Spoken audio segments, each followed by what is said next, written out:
सर्वेभ्यो नमः। देववाणी संस्कृतं यूट्यूब चलदृश्यं प्रति भवतीनां च हार्दं स्वागतम्। मित्रों, अष्टाध्यायी भाष्य प्रथमावृत्तिः चतुर्थः अध्यायः प्रथमः पादः कक्षा संख्या 20वीं कक्षा को आज पढ़ेंगे। चलिएगा, पुस्तक को ओपन कर लीजिएगा। गत कक्षा में मैंने आपको यहां तक पढ़ा दिया था। गोत्रा वयवात 79वां सूत्र हमने पढ़ लिया था। चलिएगा, अब इससे आगे का सूत्र पढ़ना आरंभ करते हैं। आगे का सूत्र है क्रौड्यादिभ्यश्च। क्रौड्यादिभ्यः पंचमी विभक्ति बहुवचनान्तं च अव्ययपदम्। समासः क्रौडिरादिर्येषां ते क्रौड्यादयः तेभ्यः क्रौड्यादिभ्यः बहुव्रीहि। क्रौडिः आदिर्येषां शब्दानां ते शब्दाः क्रौड्यादयः। क्रौडी शब्द है एक और वो आदि में है। जिन शब्दों के वो सभी शब्द क्या हैं? क्रौड्यादि शब्द हैं। ये क्रौडी माने क्रौडी एक गण है। क्रौड्यादि एक गण है, क्रौडी नहीं, क्रौड्यादि एक गण है। ठीक है, गणपाठ में। तो बहुव्रीहि समास हो गया। अनुवृत्ति इसमें आती है तद्धिताः गोत्रे शं त्रियां प्रातिपदिकात् प्रत्ययः परश्च। इन पदों की अनुवृत्ति आ रही है। ठीक है। अर्थः गोत्रे वर्तमानेभ्यः क्रौड्यादिभ्यः प्रातिपदिकेभ्यः त्रियां शं प्रत्ययो भवति।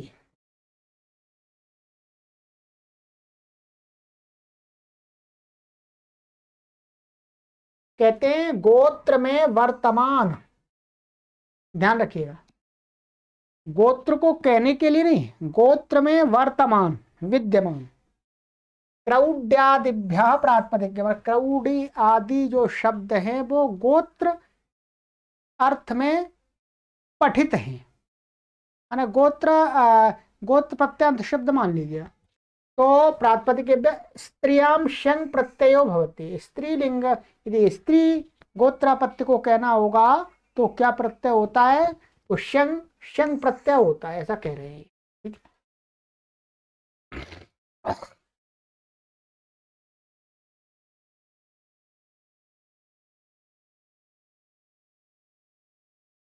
यहां पर शं आदेश नहीं कहा क्योंकि ये पंचमी है। यहां पर क्रौड्यादिभ्यः तो मैं पंचमी, तस्माद्वित्युत्तरस्य, उससे उत्तर को काम होगा।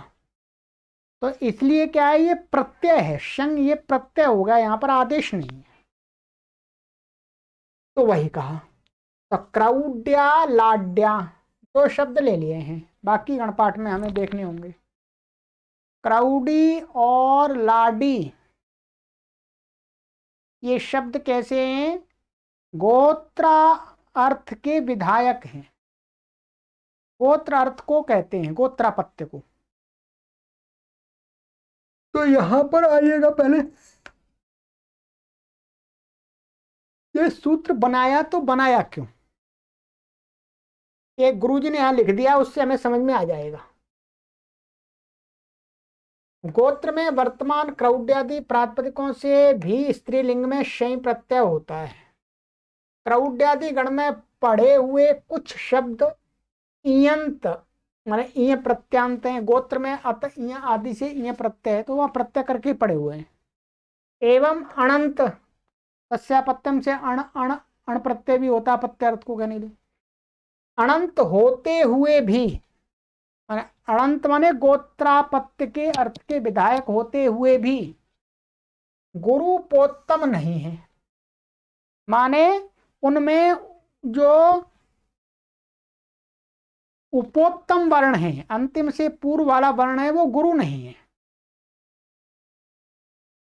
मानिएगा ये क्रौड़ी शब्द है। अब क्रौड़ी में तो दो ही वर्ण है, इसलिए इसमें तो हम उपोत्तम देख ही नहीं सकते, उपोत्तम है ही नहीं इसमें। ऐसे लाडी में भी उपोत्तम ही नहीं है, तो गुरु तो दूर की बात है, उपोत्तम ही नहीं है। यथा क्रौड़ी चौपयत ये शब्द है एक, ये भी गण पाठ में पढ़ा हुआ है इसी गण में।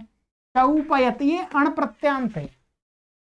इसमें क्या है, उपोत्तमम तो है, क्या है इसमें, उपोत्तमम।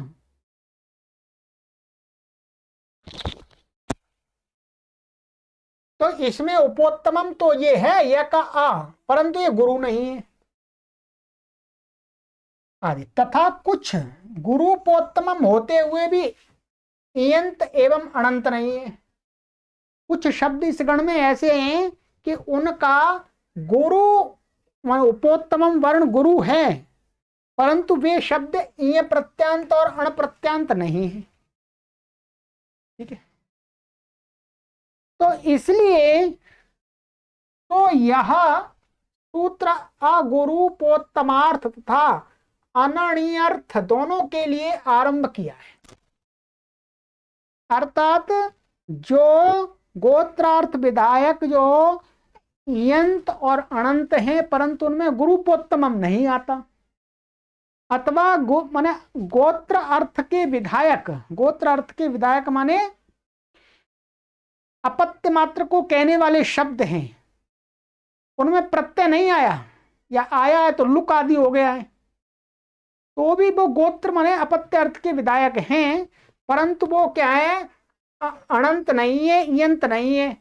तो उनसे भी स्त्री को कहने के लिए, स्त्री अपत्य को कहने के लिए शंग हो जाए, इसलिए ये शंग का विधान यहां पर किया गया है। ठीक है, शंग परे रहते क्रौड़ी के इकार का लोप यस्येति से हो जाता है, वो पता ही है। ठीक है, यहाँ पर दो शब्द हैं, बस हम दो शब्दों को देख लेते हैं, बाकी आपको बता दिया सूत्र का प्रयोजन क्या है। जहाँ जो शब्द इयंत और अनंत हैं, परंतु उनमें गुरुपोत्तमम नहीं है, और कुछ ऐसे शब्द हैं जो इयंत और अनंत नहीं है, गुरुपोत्तमम तो हैं। तो ऊपर वाले सूत्रों से अणि और नार्षय इत्यादि से गोत्रावयवात से प्राप्त नहीं था, उस तो इस गण में पढ़ दिए और उनमें शंग प्रत्यय का विधान कर दिया। तो क्रौड्या, तो इसमें क्या है, ये क्रौड़ी शब्द है, क्रौड़ी हमारा बना हुआ है गण में। ठीक है, ये प्रत्यांत है, क्रोड शब्द से क्रोडस्य गोत्रापत्यम क्रौडी, अतः ये से ये हुआ है। अब ये स्त्री को कहना है, तो स्त्री को कहने के लिए शंग आ गया, प्रत्यय पृष्ठ से शंग आ गया, नकित संज्ञा हो गई, शकित संज्ञा हो गई, यस्येति जैसे कार का लोप हो गया, तो क्रौड्य बन गया। अब ये शंग हो गया, तो फिर यंगश्चाप से चाप हो गया, स्वादि उत्पत्ति करके हलग्याम्यो दीर्घा सुत्य से प्रक्तम, हल से उसका लोप हो गया, तो क्रौड्या बन गया। ऐसी लाडी से लाड्या बन गया। लड़ शब्द था, लड़स्य गोत्रापत्यम लाडी और फिर यदि गोत्रापत्यम स्त्री है तो लाड्या बनेगा। तो ठीक है, ऐसे ही है, तो यहाँ लाडी से शंग हो जाएगा। ये इस सूत्र का प्रयोजन है, और कुछ प्रयोजन नहीं है। ठीक है, चलिएगा, ये हो गया आपका, ये क्रौड्यादि गण है। ठीक है, ये देखिएगा इसमें क्या है, ये शब्द पड़े हुए हैं, आप देखेंगे यहाँ पर ये क्रौडी, लाडी, व्याडी, आपशली, आपक्षिति, ये तो ये प्रत्यांत शब्द हैं सारे। चौपयत, चैटयत, शैकयत, बैल्वयत, वैकल्पयत, सौधा, अच्छा ये तो अणप्रत्यांत हैं। सौधातकी ये अलग प्रत्यांत शब्द है। ठीक है, सुधात्र कंचा आदि से। और फिर ये सूत युवात्याम, तो ये सूत शब्द है, ये प्रत्यय नहीं है यहाँ पर, तो भी ये गोत्रापत्य को कह रहा है यहाँ पर। युवती को भोज क्षत्रिय भोज शब्द है, इनसे ना य है ना अण है, ठीक है। ऐसे ही भौरिकी भौलिकी शालमली शाला स्थली ये सारे ये प्रत्यांत हैं। गौलक्ष्य, ये गौलक्ष्य और गौकक्ष ये शब्द क्या है, इनमें गुरुपोत्तमम तो है पर ये अण और ये प्रत्यांत नहीं है, तो इनसे भी स्त्री गोत्रापत्य को कहने के लिए शय हो जाए, श्यंग हो जाए, इसलिए सूत्र है, ठीक है। बस इतना, बाकी आपको और विस्तार से समझना है तो फिर आपको काशिका की टीका पढ़नी होगी, हम उसको पढ़ाएंगे काशिका में। बाकी आपको और अधिक जिज्ञासा अभी हो रही है तो काशिका है, उसमें न्यास लिखा हुआ है, पद्मंजरी लिखी हुई है, पढ़िएगा, सब विस्तार से लिख दिया है, उसको हम यहाँ नहीं पढ़ा सकते, केवल उसका सार समझा दिया है, वो समझा दिया आप। चलिएगा आ जाइएगा। अब है हमारा सूत्र है दैव यज्ञे शौच वृक्षि सात्यमुग्री कांठे विद्धिभ्योऽन्यतरस्याम्। दैव यज्ञे विद्धिभ्यः पंचमी व्यक्ति बहुवचनान्तम, अन्यतरस्याम सप्तमी व्यक्ति एकवचनान्तम। समासः दैव इत्यत्र इतरेतर योग द्वंद्वः, इनमें क्या है, इतरेतर योग द्वंद्व समास है, पद यहाँ पर पड़े हुए हैं, तो ऐसा कर लीजिएगा विग्रह का, दैव यज्ञश्च शौच वृक्षश्च सात्यमुग्रिश्च कांठे विद्धिश्च। दैव यज्ञे शौच वृक्षि सात्यमुग्री कांठे विद्धयः तेभ्यः कांठे विद्धिभ्यः, ठीक है। तो ये द्वंद्व समास हो गया। अनुवृत्ति इसमें आ रही है तद्दिता श्यंग अनुपसर्जनात् और स्त्रियाम और प्रातिपदिकात् प्रत्यय परश्च, इन पदों की अनुवृत्ति आ रही है, ठीक है। चलिएगा आइएगा आगे चलते हैं। अर्थः अनुपसर्जनेभ्यः दैव यज्ञे शौच वृक्षि सात्यमुग्री कांठे विद्धि इत्येतेभ्यः प्रातिपदिकेभ्यः स्त्रियां विकल्पेन श्यंग प्रत्ययो भवति। ये क्या कह रहे हैं, अनुपसर्जन माने प्रधान अर्थ के विधायक, माने प्रधान अर्थ के वाचक, जो दैव यज्ञी शौच वृक्षी सात्यमुग्री कांठे विद्धि, इन प्रातिपदिकों से स्त्री को कहना होगा, स्त्री वाच्य होगा, तो क्या है, विकल्प से शंग होगा।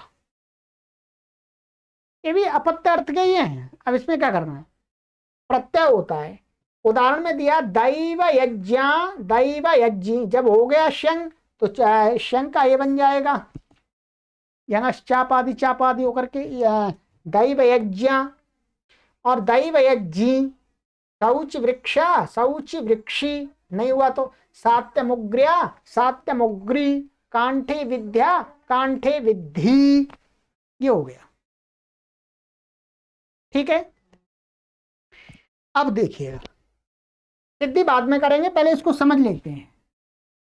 इसमें क्या है, कुछ शब्दों में प्राप्त विभाषा है, कुछ में अप्राप्त विभाषा है, इस बात को हमें समझ लेना है। वो यहां पर गुरुजी ने विस्तार से लिखा हुआ है, मैं पढ़ता हूं, चलिएगा।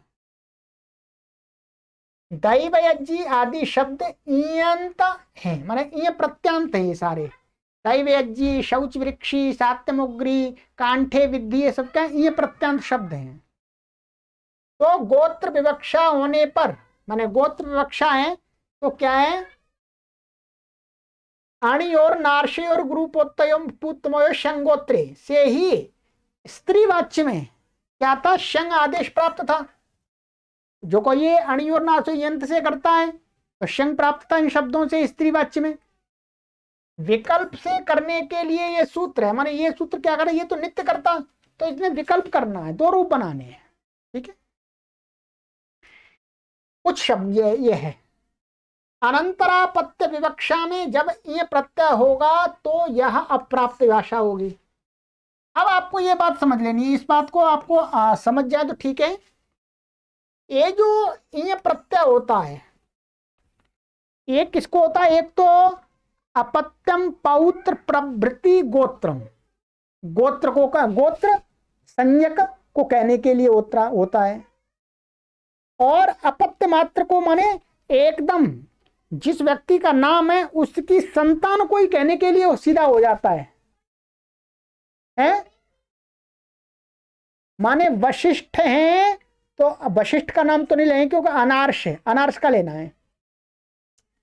देवयज्ञ कोई व्यक्ति है, क्या है ये देखिएगा, मूल शब्द क्या है, हम यहां पर ले दे दैव यज्ञ, दैव यज्ञ ऐसा लिया है, तो क्या देव यज्ञ, देव यज्ञ किसी व्यक्ति का नाम है, क्या किसी व्यक्ति का नाम है। अब देव यज्ञ, देव यज्ञ व्यक्ति है, उसका एक उसकी संतान सीधी देव यज्ञ का पुत्र मानिएगा, देव यज्ञ का पुत्र को क्या कहेंगे, देव यज्ञी, क्योंकि यहां पर अपत्य अर्थ में क्या तस्यापत्यम, तस्यापत्यम से वो अतईय कई बार है, माने अतईय माने ह्रस्वकारांत शब्दों से अपत्य अर्थ में क्या होता है, कोई भी अपत्य हो, पहला अपत्य हो या तीसरी पीढ़ी का हो, चौथी पीढ़ी का, पांचवी पीढ़ी का, ठीक है। तो यहां पर ये प्रत्यय हो जाएगा, ये प्रत्यय होकर के सीधा अनंतरापत्य माने एकदम सीधा पुत्र को कहने के लिए, पुत्र को कहने के लिए क्या बनेगा, दैव यज्ञ ऐसा बन गया।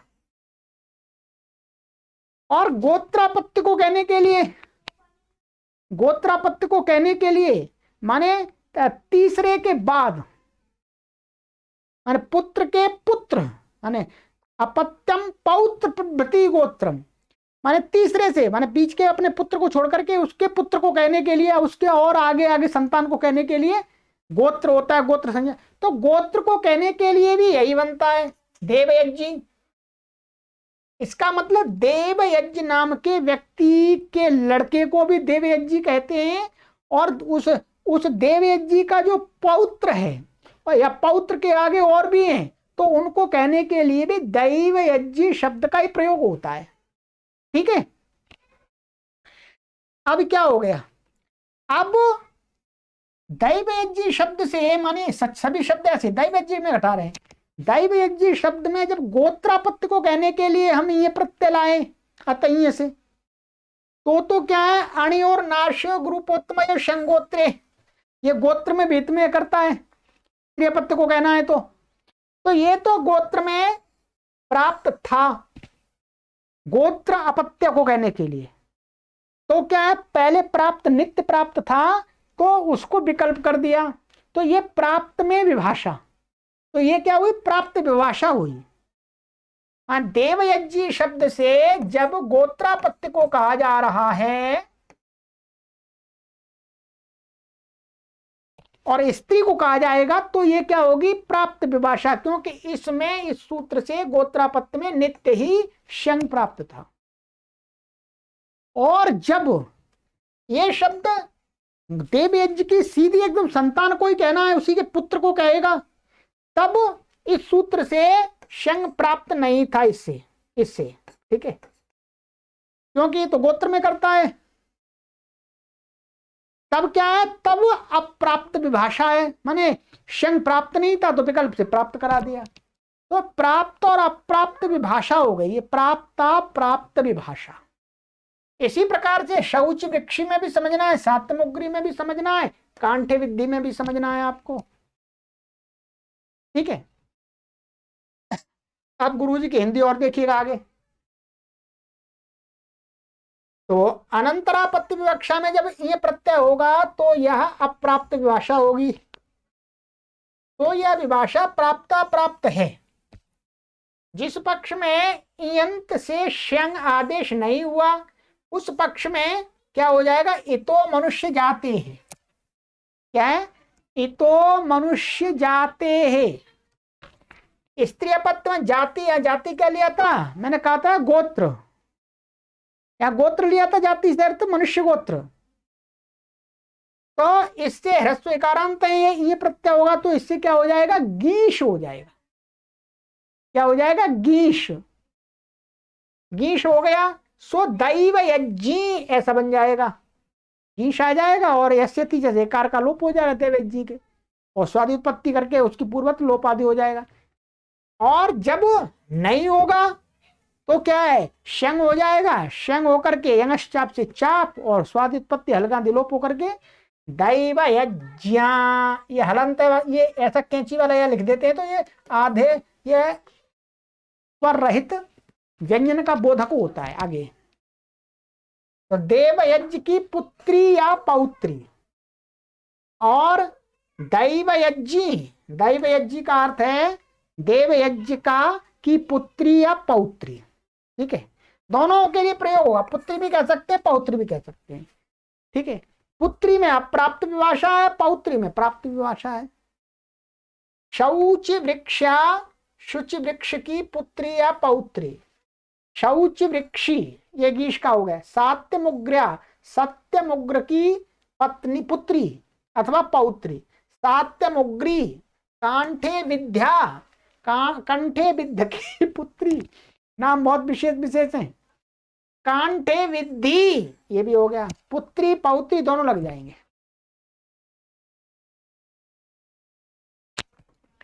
ठीक है, चलिएगा। तो ये तो आपका अब स्त्रीयाम का जो अधिकार चल रहा था वो वास्तव में समाप्त हो गया, अब समाप्त हुआ है वास्तव में। अब स्त्रीयाम का अधिकार समाप्त हो गया, अब कोई भी स्त्री प्रत्यय अलग से यहां आगे नहीं है। ठीक है,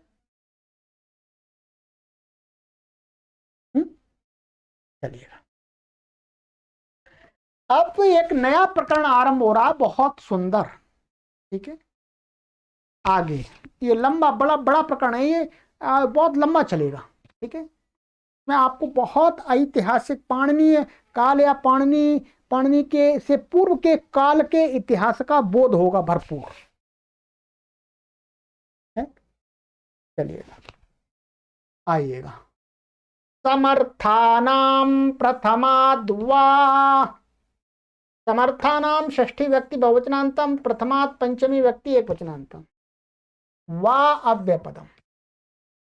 समर्थानाम इत्यत्र निर्धारणे षष्ठी यतश्च निर्धारणम, तो समर्थानाम में षष्ठी संबंध में नहीं है, निर्धारण में षष्ठी है।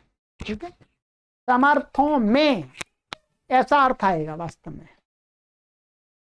अर्थ इसमें किसी की अनुवृत्ति नहीं आ रही अभी, क्योंकि इसमें अनुवृत्ति की आवश्यकता नहीं है।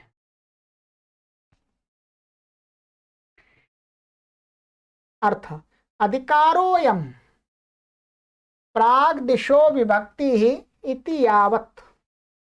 अधिकारोयम माने ये सूत्र क्या है, अधिकार सूत्र है। प्राग दिशो विभक्ति ये 5वें अध्याय के 3रे पाद का प्रथम सूत्र है। इति यावत यहां तक चलेगा। क्या यहां माने यहां से पहले पहले चलेगा।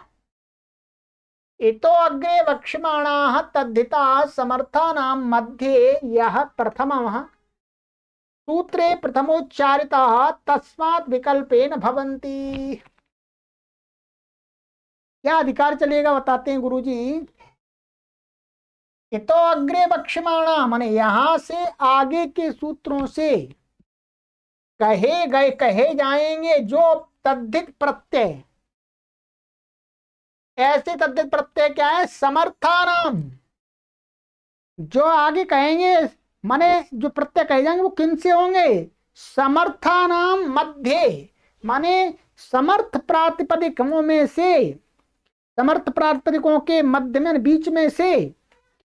क्या यह प्रथम समर्थ, जो प्रथम समर्थ है, प्रथम माने पहले नंबर का जो समर्थ है, पहले नंबर का जो है। और वो कहां देखना है, वो कह रहे हैं सूत्रे प्रथमोच्चारित माने आचार्य पाणिनि ने अपने सूत्र में प्रत्यय विधायक जो सूत्र है उसमें जिस पद का पहले उच्चारण किया है वह पद जिसको कहता है उस समर्थ से प्रत्यय होगा। तस्मात् विकल्पेन भवन्ति माने तस्मात् उससे, उस समर्थ से क्या है, विकल्प से प्रत्यय होगा। पक्ष में क्या होगा? पक्ष में विग्रह वाक्य रहेगा। क्या रहेगा? विग्रह वाक्य रहेगा। इसको थोड़ा समझना है अभी आपको। इसमें आराम से पूरे गुरुजी की हिंदी पढ़ेंगे। गुरुजी ने काफी हिंदी लिखी है इसमें, ठीक है।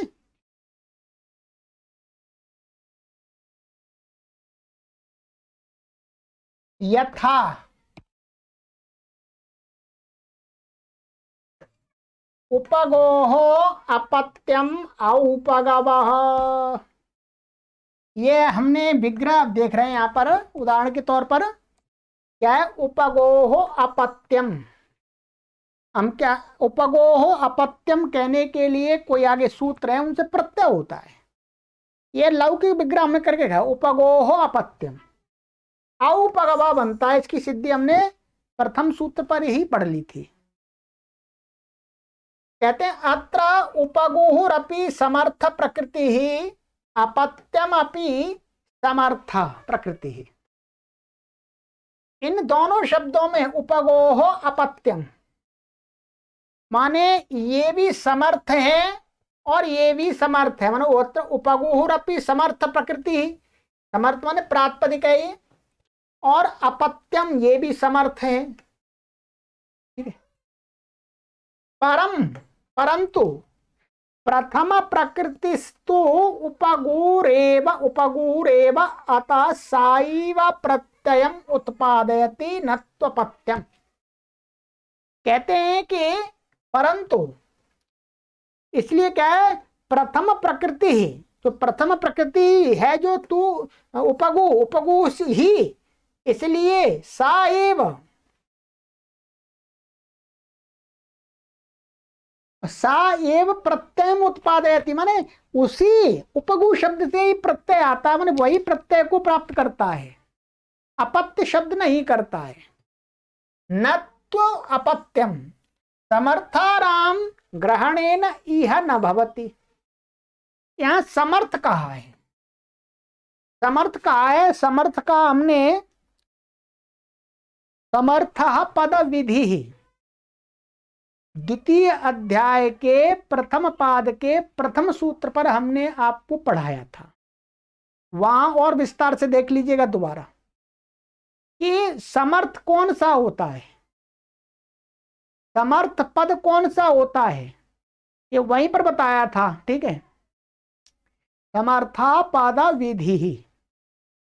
तो कहते हैं समर्थानाम ग्रहणेन, माने यहां समर्थानाम ग्रहण से यह न भवती, यहां पर नहीं होगा। कहां नहीं होगा?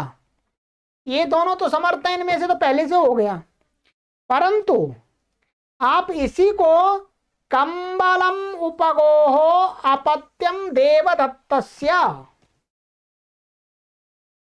कंबलम उपगोह अपत्यम देवदत्तस्य।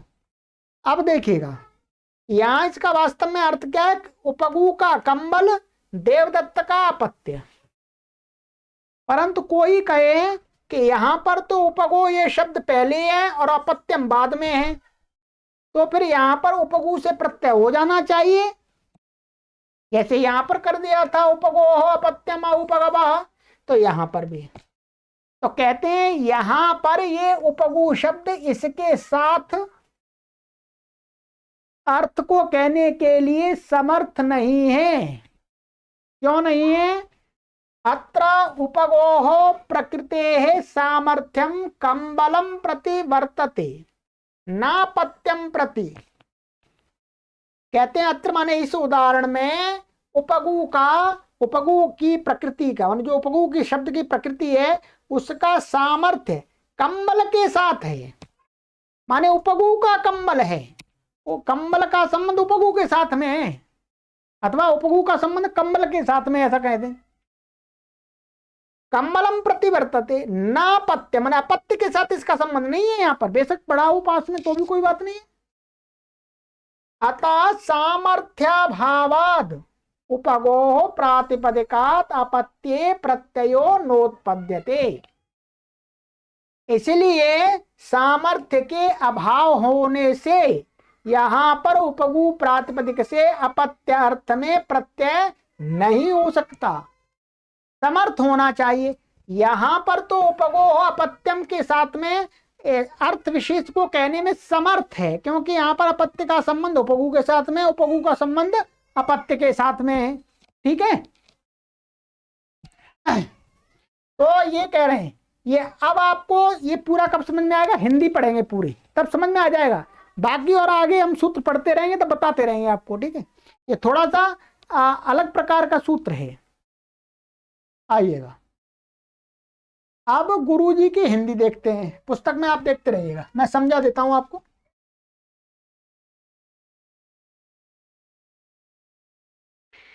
यह परिभाषा रूप से अधिकार सूत्र है, परिभाषा रूप से ये क्या, अधिकार सूत्र है। यहां से लेकर प्रागदिशो विभक्ति तक कहे जाने वाले प्रत्यय समर्थों में से प्रथमात्म प्रथम उससे व विकल्प करके होते हैं।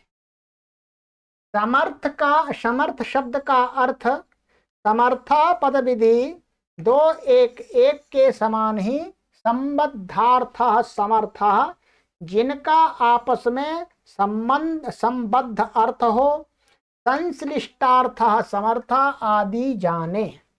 समर्था नाम यहाँ निर्धारण में षष्ठी। बस समर्था का आप सीधा सा मोटा सा अर्थ इतना समझ लीजिएगा कि जिस पद के साथ में कोई संबंध विशेष हो, तभी वो आपस में दोनों पद एक दूसरे के प्रति समर्थ होते हैं। ठीक है, अब उपगोह अपत्यम औपगवः, यहां उपगोह तथा अपत्यम परस्पर संबद्ध अर्थ वाले हैं।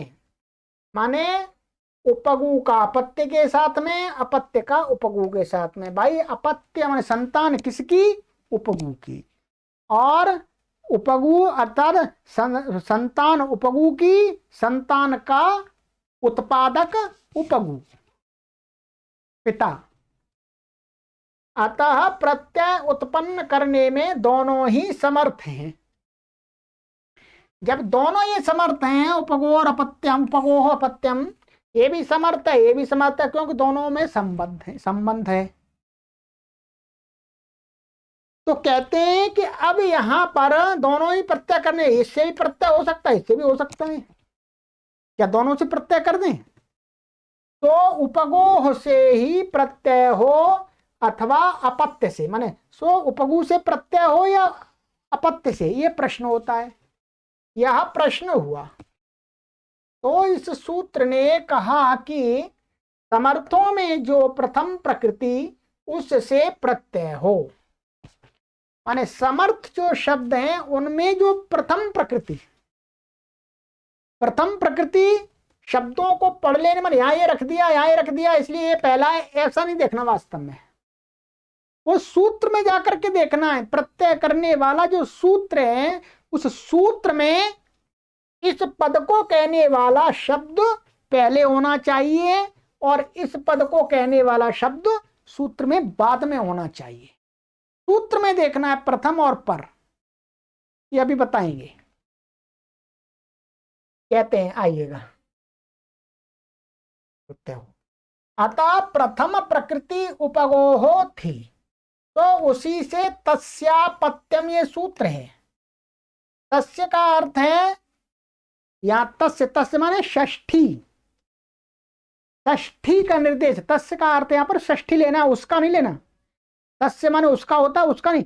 तस्य हम महर्षि पाणिनि जी षष्ठी बता रहे हैं, षष्ठी विभक्ति कहना चाह रहे हैं।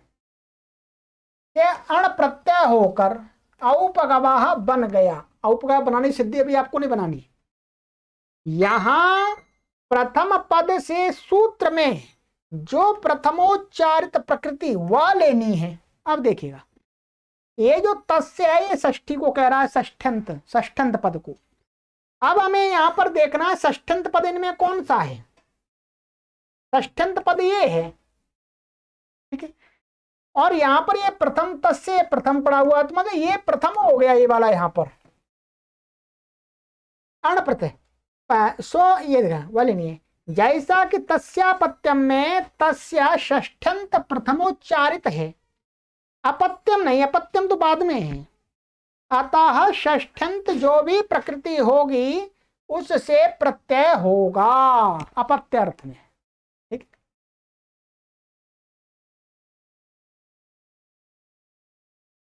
हम चाहे अपत्यम उपगो हो, यहां अपत्यम प्रथम उच्चारित कर दें तो भी उससे प्रत्यय नहीं हो सकता, क्योंकि सूत्र में निर्दिष्ट ही प्रथम लेना है। क्या लेना है? ये हम अपत्यम उपगो ऐसा कर दें तो भी प्रत्यय इसी से होगा, क्योंकि सूत्र में हमको देखना है, सूत्र में पहला पद ये है और ये किसको कहता है? उपगु को, तो इसी से प्रत्यय होगा है? अच्छा, ये तो क्लियर हो गया आपका, क्योंकि सूत्र में निर्दिष्ट ही प्रथम लेना है, तो षष्ठ्यंत यहाँ निर्देश किया गया है और अनेक सूत्र हैं इस प्रकार के, वहां वहां हमको देखना होगा, वहीं पढ़ते जाएंगे। वाह, विकल्प से इसलिए कहा है कि पक्ष में उपगोर अपत्यम ऐसा विग्रह वाक्य भी बना रहे। एक बार तो औपगवा बन गया, ठीक है, क्या बन गया? औपगवा। ये ध्यान दीजिएगा, ये क्या बन गया? औपगवा, प्रत्यय हो गया तब, और तस्यापत्यम से। और जब प्रत्यय नहीं होगा तो विग्रह वाक्य रहेगा, प्रत्यय नहीं हुआ विग्रह वाक्य, ध्यान दीजिएगा। यहां पर गुरुजी कह रहे हैं कि वाह माने विकल्प, ये इसलिए कहा है कि पक्ष में उपगोर अपत्यम ऐसा विग्रह वाक्य भी बना रहे, ऐसा भी प्रयोग कर सकते हैं हम। औपगवा के स्थान में ऐसा भी कह सकते हैं उपगोर अपत्यम, तो भी उसी अर्थ की प्रतीति होगी। परंतु यहां पर एक और आपको विशेष हम बताने जा रहे हैं, आपकी समझ में आया तो ठीक है। एक तो ये बन गया, इसमें भी उपगो अपत्यम, इसमें भी क्या है? एक और बनेगा, क्योंकि जो षष्ठी माने षष्ठ्यंत का समर्थ सुबंत के साथ समास होता, हमने पढ़ा है षष्ठी तत्पुरुष समास। तो षष्ठी तत्पुरुष समास जब इसमें प्रत्यय नहीं होगा तो इसमें विकल्प से षष्ठी तत्पुरुष समास भी प्राप्त होगा, विकल्प से होगा। तो समास पक्ष में क्या बन जाएगा? समास पक्ष में बन जाएगा आपका, मैं लिखता हूं आपके लिए, समास पक्ष में आपका रूप बनेगा, ऐसा बनेगा, देखिएगा, ये उप वो और सब ये प्लस अपत्यम, ये अब ये समास हो गया। यहां पर हमने सब कुछ लोप आदि करके पढ़ा, अब यहां पर इको एणची लग जाएगा, इको एणची लग जाएगा तो क्या बन जाएगा? बराबर उपगवपत्यम, ऐसा रूप भी बनेगा षष्ठी समास का। ठीक है,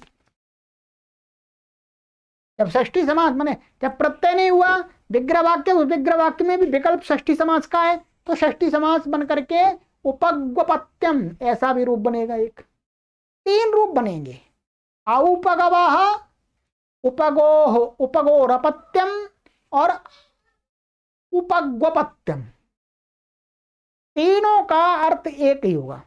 ये वाली बात यहाँ गुरुजी ने नहीं लिखी है। क्यों नहीं लिखी है?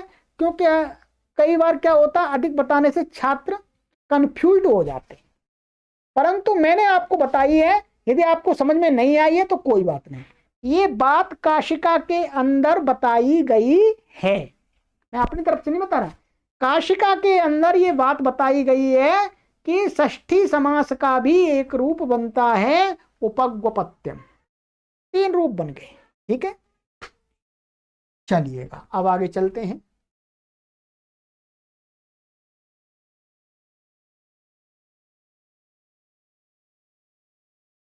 यहां समर्थ इसलिए कहा है कि कंबलम उपगोहो अपत्यम देवदत्तस्य, कंबल उपगु का तथा अपत्य देवदत्त का, यहां उपगु तथा अपत्य परस्पर संबद्धार्थ अर्थात समर्थ नहीं है। या पास में तो पढ़े हुए हैं, पहले पढ़ा है और ये बाद में, ठीक है, परंतु आपस में इनमें संबंध नहीं है कोई।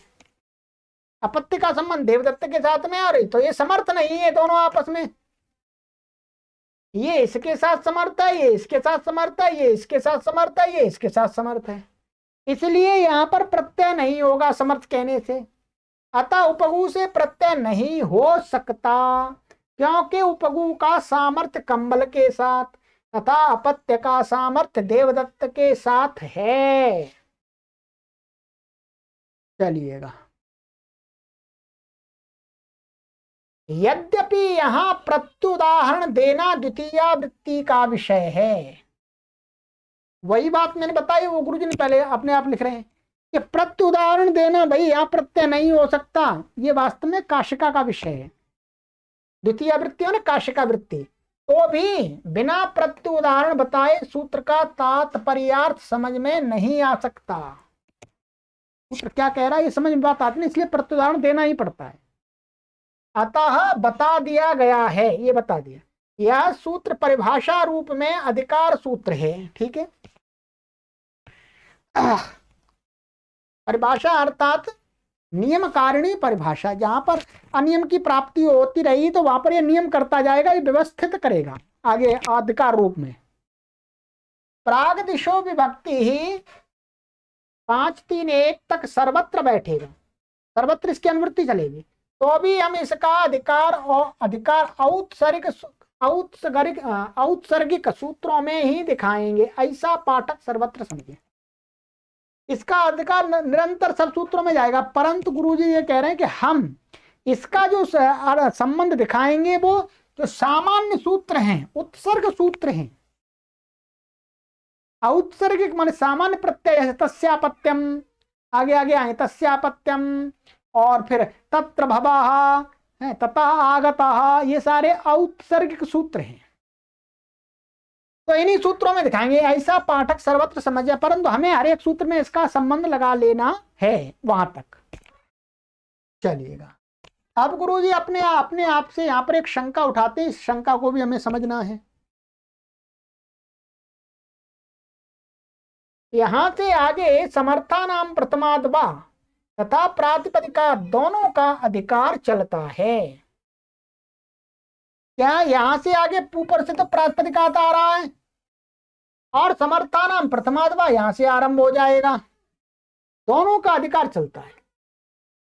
अतः इसलिए प्रश्न यह होता है कि समर्थ तो सुबंत ही हो सकता है। अब ध्यान दीजिएगा, तो वास्तव में जो समर्थ क्या होता है, सुबंत मानी स्वादि उत्पत्ति कर लेते तभी तो वो अर्थ का वाचक होता है, केवल प्रातिपदिक का तो प्रयोग ही नहीं होता, प्रातिपदिक का तो प्रयोग ही नहीं होता। तो गुरुजी कह रहे हैं अब यहां प्रश्न ये होता है कि समर्थ तो सुबंत ही हो सकता है और सुबंत प्रातिपदिक है नहीं, और क्या जो सुबंत बन गया तो फिर वो प्रातिपदिक नहीं रहा, सुबंत से पहले ही तो प्रातिपदिक होता है। तब किस प्रकार से आगे सूत्रार्थ करने में समर्थ एवं प्रातिपदिक दोनों का संबंध लगेगा। अब हम एक दूसरे का विशेष विशेषण कैसे बनाएंगे, अर्थात ये दोनों किसी हम ऐसा प्रातिपदिक जो समर्थ हो, प्रातिपदिक समर्थ हो ही नहीं सकता, क्योंकि समर्थ बनाने के लिए स्वादि उत्पत्ति करनी पड़ती है? तो अब ये इसका संबंध कैसे लगेगा आपस में, तो कहते हैं इसका उत्तर यह है कि आगे आगे षष्ठी समर्थ प्रातिपदिक से प्रत्यय हो, ऐसा कहने का अभिप्राय यह होगा कि ऐसा प्रातिपदिक जिससे षष्ठी विभक्ति आई हो उस षष्ठंत से प्रत्यय हो। यहां पर केवल एक उदाहरण मात्र के लिए गुरुजी दिखा रहे हैं। मानिएगा ये तस्यापत्यम सूत्र था, अभी हम बता रहे थे, इसी को लेकर के गुरुजी कह रहे हैं, ठीक है, ये सबसे पहला सूत्र है इस प्रकरण का, तस्यापत्यम। इसमें समर्था नाम प्रथमाद्वा और प्रातिपदिकात की अनुवृत्ति जाएगी, ठीक है। तो अब कहते हैं कि इसलिए यहाँ षष्ठी है, इसमें षष्ठंत पद है, इसलिए गुरुजी यहाँ षष्ठी कह रहे हैं। सप्तमी से भी आएगा, द्वितीया से भी आएगा, तृतीया से भी आएगा, चतुर्थी से भी आएगा, पंचमी से भी आएगा, सब से आएगा।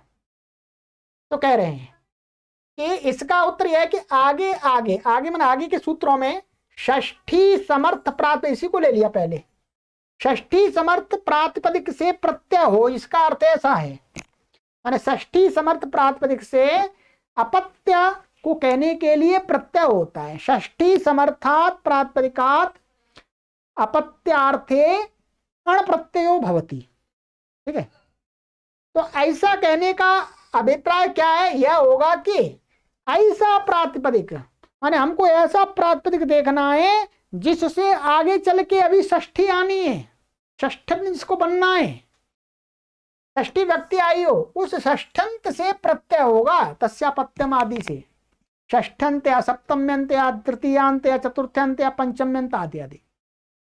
इस प्रकार समर्थ एवं प्रातिपदिक दोनों का ही अधिकार इस प्रकरण में आवश्यक है, माने प्रातिपदिक भी चाहिए और समर्थ सुबंत भी चाहिए। ठीक है, केवल प्रातिपदिक से प्रत्यय न हो, समर्थ सुबंत से हो, इसलिए समर्थ का अधिकार भी आवश्यक है। यदि केवल प्रातिपदिक से ही प्रत्यय नहीं हो जाए, प्रातिपदिक से प्रत्यय करने लगेंगे तो जैसे अभी उपगो हो, माने कम्बलम उपगो हो अपत्यम देवदत्तस्य, तो यह कम उपगो हो अपत्यम यहां पर उपगु से हो जाता, उपगु प्रातिपदिक ले लेते, समर्थ देखना ही नहीं हमको। तो कह रहे हैं कि प्रातिपदिक तो हो परंतु वो समर्थ होना चाहिए। समर्थ कब बनता है, सुबंत आने से, सुबंत बनने से आवश्यक है। ठीक है, एवं सूत्रों में जो पंचम्यंत पद हैं वे प्रातिपदिक के विशेषण बने, और पंचमी व्यक्त्यंत जो समर्थ पद होगा वो क्या है, प्रातिपदिक के विशेषण बनेगा।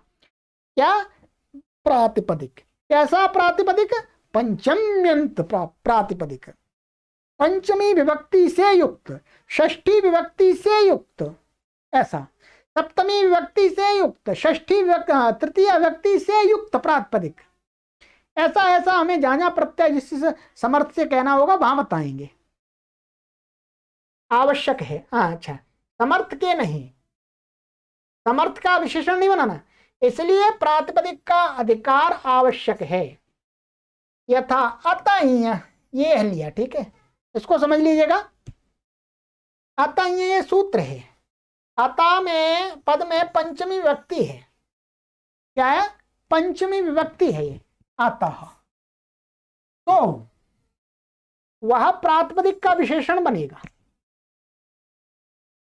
तो इस प्रकार से इसका माने अत का अर्थ है ह्रस्व आकार। ठीक है, आदंतत्व प्रातिपदिक में देखना होगा, क्या है, ये जो अत है ये क्या है, वह प्रातिपदिक का विशेषण बनेगा। ये पंचम्यंत पद हमको प्रातिपदिक में देखना है कि ये ह्रस्व आकारांत है या नहीं है। ठीक है, तो सो प्रातिपदिक का विशेषण बनेगा।